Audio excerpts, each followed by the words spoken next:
we'll move over to Kit. Are you clenching? Because So I scared. So scared. Okay. Kit. You. The Kit. The Kit. Oh, yes. Let's get it straight. You also find yourself on a different ship, though, on the ship in the waters of the Varisian Gulf, kind of leaving that area down the south end of that little bundle of islands. Is this happening at the same time? You wouldn't know. Good answer. See, that was a trick You can question. ask the god. You can ask the god of time and pray. I'll let you make a roll, but yeah, you wouldn't really know necessarily because you don't even know who she is. You've never met her. Okay. It's unfortunate for you. It is. Well, very unfortunate.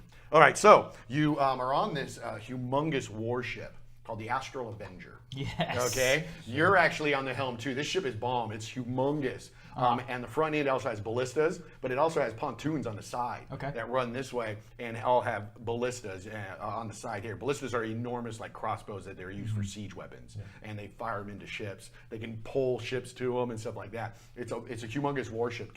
It's captained by a human named Captain Cason. Okay? And Captain Cason is a light-hearted, rambunctious. Sometimes people think he's a pirate. They're not quite sure because he's willing to do anything. He's got a big laugh, big sense of humor, and he commands this ship, and you're a guest on his ship. Okay? Here's what he looks like. He's a rough-looking dude, and I'll give you that for a reference. That's Captain Cason there, and he's got a big bellowy laugh, and you're side by side with him on the helm going through the waters. Okay?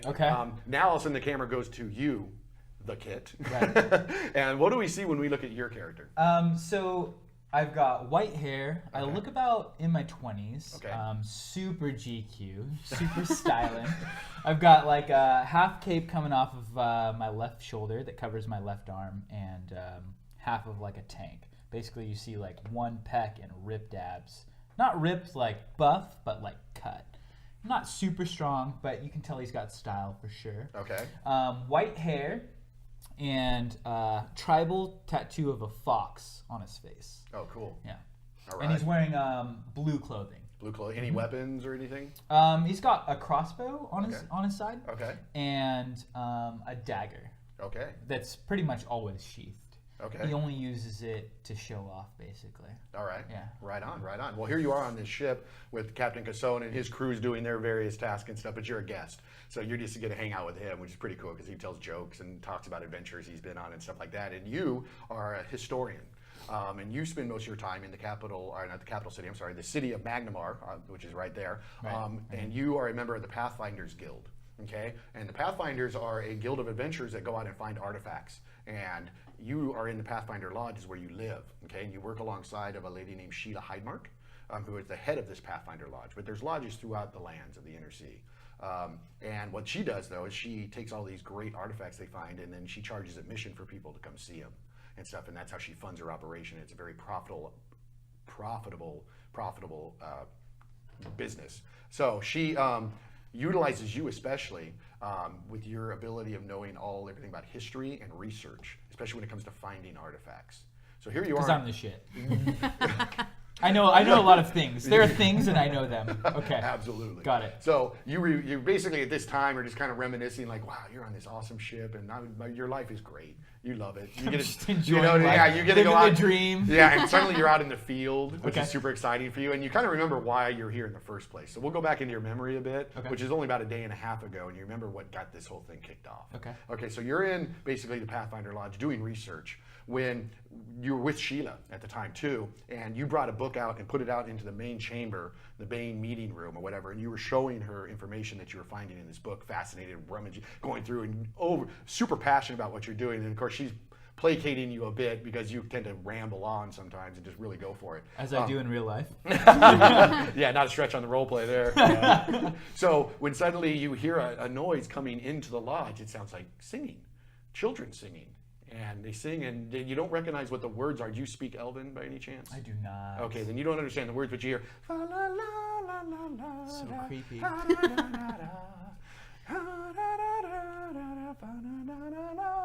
And a line of children in white robes are coming into the room you and Sheila are in. At the end of the children is a human, full-size human, in white robes as well. And he has the symbol of the god Iomade. okay, on him. Iomade is like a god of justice, okay? And you recognize that he's a very big public figure, and he is known in the city of Magnamar because he is the high priest of the Church of Iomade in Magnamar. Has a huge congregation. His name is Father Nidal. Father Nidal. Okay, so the kids come in and they kind of spin around the table and they take up and they continue their song, and you can see Father Nidal just smiling and just enjoying every scintillating tone of these children's voices. And sounds creepy. not at all. So I could show you what he looks like. And then he kind of goes around to the middle of it, and he's standing behind one child, and he puts his hands on his shoulders. And this is a boy. A young boy, and his voice sounds the best. I've heard this story before. It sounds the best. Putting his hands on boys. Yeah, so there's Father Nidal, and there's kind of what the kid looks like. Oh. The kid's got a smirk on his face. Yeah. He kind of likes me. Yeah, I was saying, he kind of likes it. The song comes to a conclusion, and he just leans back and he's like, I make him sing that in Elven because it just sounds so creepy. Greetings, my friends. I love the Pathfinders too. I am a big fan, I must say. And I come to you in an hour of dire need. Would you be willing to hear me out? Do I get to be able to say what I do in my memory? Absolutely, okay, yes. Sure. Yeah, So, we're setting it forth now. So the kid's like, yes, tell me. I must say, normally I can just handle these issues myself, but I need the expertise of the Pathfinders. Well, and the kid flicks his hair. He's like, I am an expert at things. So I've heard. Wow, this is getting intimate. Yeah. Okay. Jeez. You should come by my temple sometime. Oh, yes? Do you have a private room in your temple? I happen to have a personal prayer room. And you can Okay. come over and reveal all of your wrongdoings, and I will put the blessings of Iomade on you. I don't know what to say to that. He's going to put the blessings on me. Iomade has love for everyone. So the kid will Especially the Pathfinders. just kind of blush and not say anything and then go on. So he looks down at it and he goes, Timote, will you please reveal the artifact? And so Timote's like looks up, yes, Father Nidal. And he goes over and he comes out of his robe and he pulls out and you see what looks like a quill, a feathered quill, but it's a pin. So it's a pin with a big feathered quill. And make a knowledge history check for me, please. You got it. Ooh! I mean, well, it's so skill checks you don't automatically pass with a 20. That is correct. But it is the highest that I can roll, and with my whole knowledge history, it is going to be a 26. Like I said, I am an expert in history. Yeah, and you've studied all the books. You know all the artifacts cataloged in your head 10 times over. All the things. Your eyes light up. They just... You are staring and actually witnessing and within 3 feet of Harkam's quill. Harkam's quill? I know exactly what that is. Yes, this is rumored to be an ancient relic, powerful relic that was used by Pharasma herself. Pharasma is the goddess, I believe she's a goddess, I hope I'm right, who records all the names of everyone when they pass to the other life. Oh, she also has wow, magical okay. powers. I mean, she's got a magic and other things too, but mainly she deals a lot with the underworld and stuff like that. And this is the quill that supposedly this goddess would use. It's an artifact of legend. And he's like, I see you recognize it. Yeah, so the kid's like gasp. He's like, can I touch it? You may, my friend. So you're just like, Yes, and you feel it. And do you have spellcraft? I do. Okay, why don't you make a spellcraft check?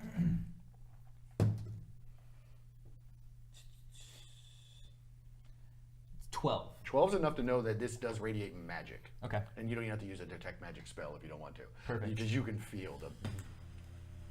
You have in your possession now magic items, just for your knowledge, are ranked according to like you have like high quality weapons called masterwork. Then you start getting into enchanted weapons, and they can grow in a whole range of power. And then you have a thing called artifacts. Mm-hmm. Artifacts are unique items that are made through deities and gods and stuff like that. This qualifies as an artifact. Okay. And he's like, I would love to turn this over to the Pathfinder organization, but I need your help.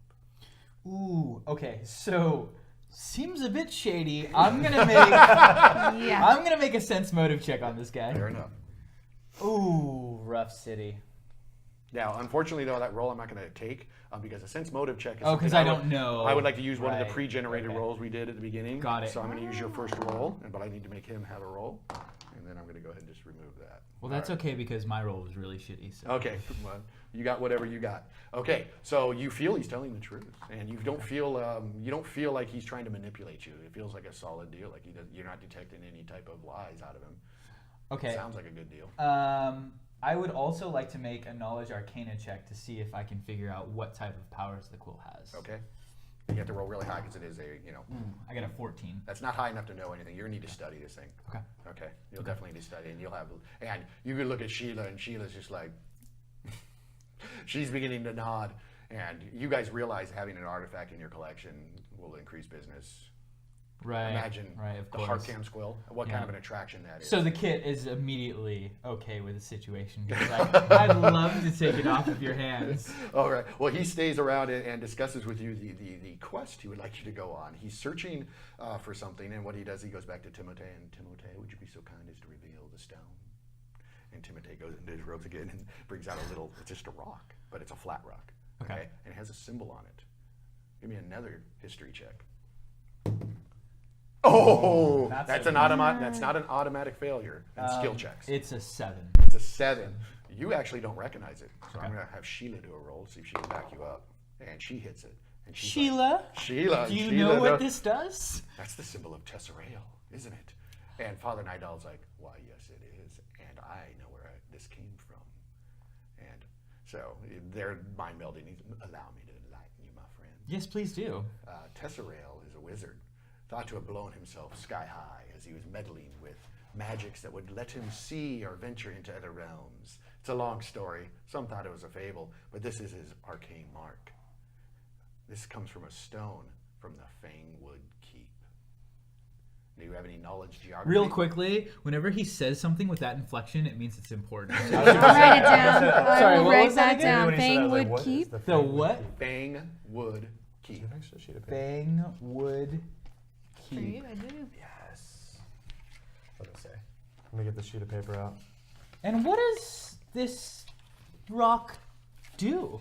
The rock itself doesn't do anything, my friend. What it does is tells you where the item I need is. So it's like a compass. Kind of like so, but the Fangwood Keep, we all know where that is. That's out there on the islands outside of the Gulf. All you needed to go into is just travel into those orc-infested waters and go fetch me a couple items that I seek. Oh, orcs. But They're stinky. They are stinky, and that's why me and my pretty robes can't go there myself. I see.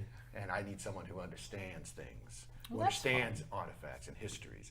And I need specifically for you to go into the Fangwood Keep and fetch me out Tesserail's Dreamstones. Ooh.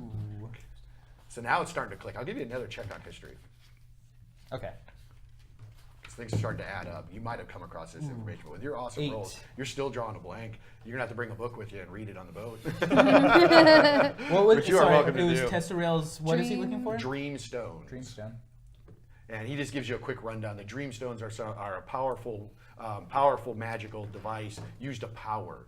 They supply power, but they supply from another realm. Okay. They can have some side effects sometimes if you use them incorrectly, such as like you get lost in dream worlds and so on and so forth. But mainly they're almost like a battery is a good way to put it. And he needs those. And he'd be willing to part ways with Harkam's quill if you could go and be so kind as to fetch him those. Do you mind if I ask what you need them for? For I own a day. For 'Cause I own a day. I own a day, yes. Okay, I'm okay with that. And I may will his blessings shine upon you, my friend. Yes, may all of his blessings He gives you shine a upon you me. a teethy grin. How good does he look? He's really scary looking. I shivered. I'm like, okay, I'll do it. It's fine.